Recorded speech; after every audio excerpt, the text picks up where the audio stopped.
dans un des berceaux de l'humanité. Donc on est dans le désert.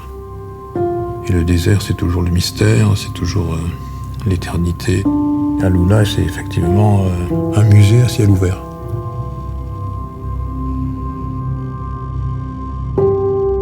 Ce qui m'a le plus frappé, au-delà des archéologies, c'est le travail du vent sur ces rochers. Quand on se promène, on est sidéré. C'est quelque chose que je n'avais jamais vu avec cette précision. Et pour moi, ces rochers et ces paysages-là sont des œuvres d'art, en fait, des œuvres d'art naturelles. Être amené à construire là, c'est une vraie responsabilité. Ce qui est particulier à Chiran, c'est que c'est un paysage vierge. Quand on grimpe un tout petit peu, on découvre qu'avec l'altimétrie, on a des coupes dans le ciel et dans les horizons qui sont très très différents. Donc mon projet, en fait, il part de là.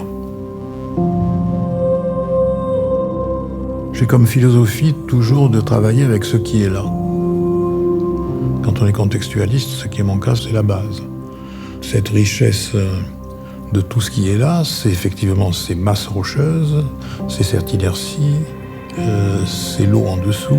Construire là, c'est approfondir le site, en fait. C'est lui donner une qualité de plus. C'est orienter un regard. Et c'est se servir de tout ce qui est là. Se servir de toutes les qualités qui sont là. Et je pense que là, il y a quelque chose qui est à revisiter dans une modernité qui est habiter le roc.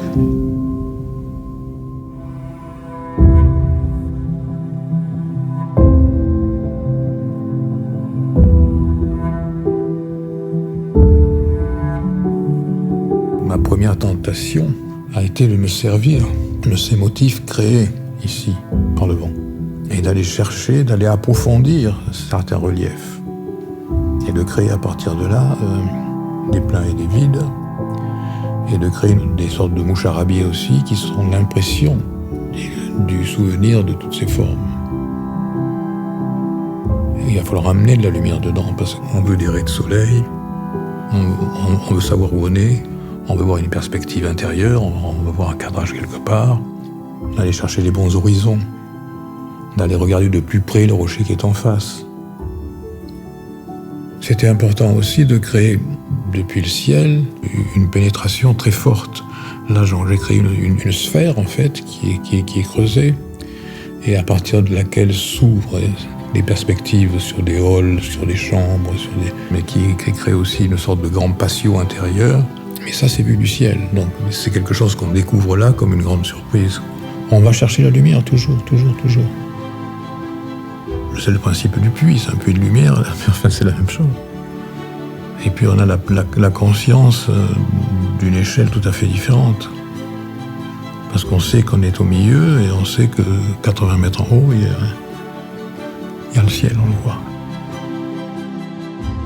Je crois qu'il y a des conditions là qui sont celles d'une invention qui peut être un mode de vie. Notre but, c'est de garder toutes les qualités de l'inertie, c'est-à-dire d'user le moins possible d'énergie qui n'est pas indispensable, qui est même nuisible, simplement de ventiler de la façon la plus naturelle quand on peut.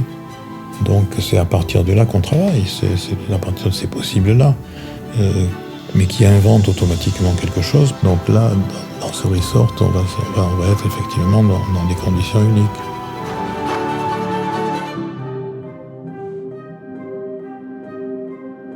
L'émotion, c'est la base de l'architecture et c'est la base de l'art. Donc il est évident que sur ces rochers-là et dans ces rochers-là, il y a quelque chose d'émotionnel. Il faut que quand on arrive sur le roc, sous la peau du roc, on découvre effectivement ces motifs en face et quand on voit cette lumière sur le rocher en face.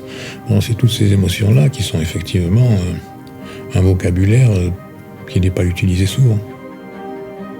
Je pense que chaque architecture a effectivement une raison profonde. Mais là, donc, on est dans une dimension très, très métaphysique, très poétique, à une échelle géographique, et dans une conscience d'un paysage ou d'un monde que l'on veut approfondir, que l'on veut rendre encore plus sensible, je dirais. Donc ça, on n'a pas souvent ces conditions-là. C'est sûr que ça crée quelque chose de totalement unique. Je pense que toute construction qui va venir là sans correspondance directe avec le relief ou avec la matière viendra troubler quelque chose. Donc ici, il s'agit de troubler, mais d'une autre façon. De troubler par l'émotion. De troubler à partir d'un matériel poétique, philosophique, sensible, qui est déjà là, et qui doit être plus accessible, peut-être après des interventions comme celle-là. De consommer dans la roche comme ça, de consommer dans ces épaisseurs-là, de consommer dans la géographie, de consommer dans un enfouissement. On est évidemment là, a priori pour l'éternité.